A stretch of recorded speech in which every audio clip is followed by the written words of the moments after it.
सजने दी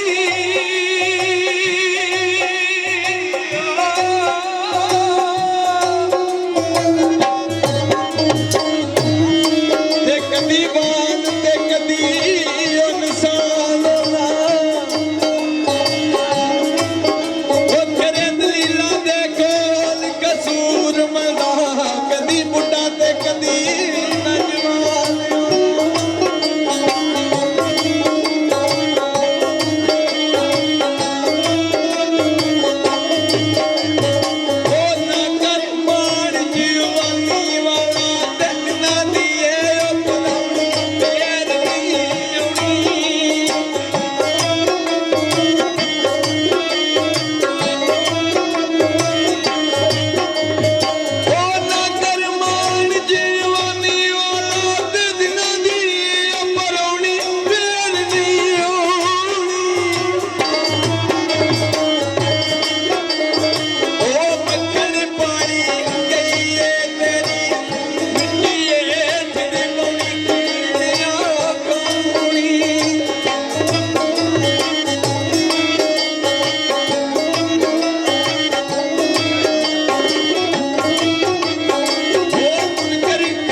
मकसूद और किरे इथे आने वे नेड़े त्रेड़े